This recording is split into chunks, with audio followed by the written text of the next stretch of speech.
And joining me tonight, the panel has been patiently waiting here the whole time. We have been watching the president's rally, taking it all in. And tonight I've got attorney and American Rising PAC senior advisor Alexander Wilkes is here, along with comedian and host of Part of the Problem podcast, still a new dad with a shoulder injury. It's Dave Smith. And attorney Gail Trotter is rounding out the panel tonight. Welcome, everyone. Thanks for having us. Yay! With you, Kennedy.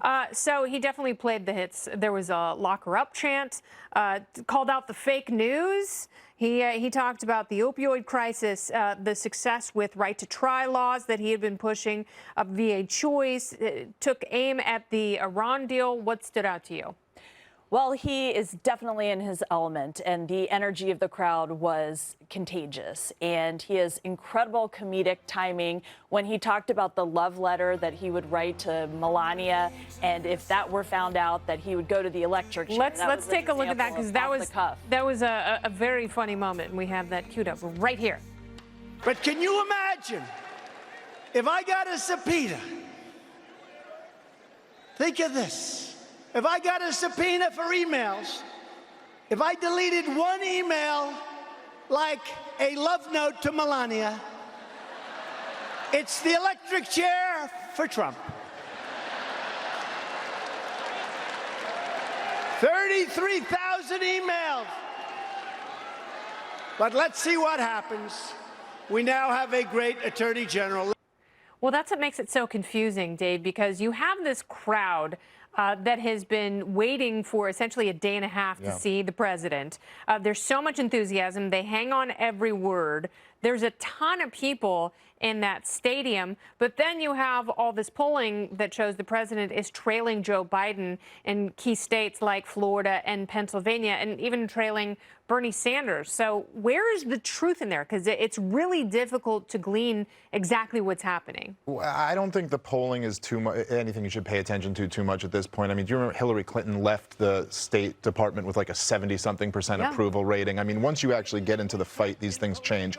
Well, I say this as somebody who's not a Trump supporter. The only politician I've ever supported is Ron Paul. I don't like any of the rest of them. This was the most incredible kickoff to a campaign that I've ever seen. Donald Trump, when it comes to politics, is a force. I mean, he went for well over an hour. Have you ever seen a political event where the speaker and the audience is having more fun than what we just watched right now? You know what, I mean, this is a different thing that he's been able to create. You know what it reminds me of, and I think it's an interesting contrast here. It reminds me of Obama in 2008, because women were fainting, and he was packing stadiums, and he was transformational. But Obama in 2012 didn't have the same magic. And when you're running for re-election, that's when you really have to shift to policy, because that old pixie dust doesn't quite have the same effect. But it does here. And well, I do think that the weakest part of Donald Trump's pitch is that he's taking full ownership of the status quo. He's taking full ownership of the economy, full ownership. You know, he said, keep America great again. Now, if we see a dive in the economy in the next year and a half, then that's on him. He has to own that.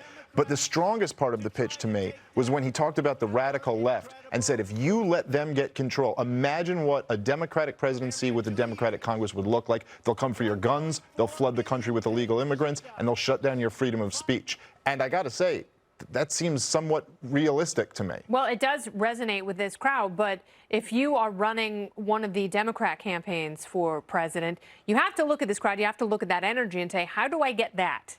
How do they do it? Well, I'm not sure that they can, because, they spent so much of the last 3 years going after President Trump, not on his ideas, but on him personally, whether it's through the Mueller investigation or it's other investigations of him.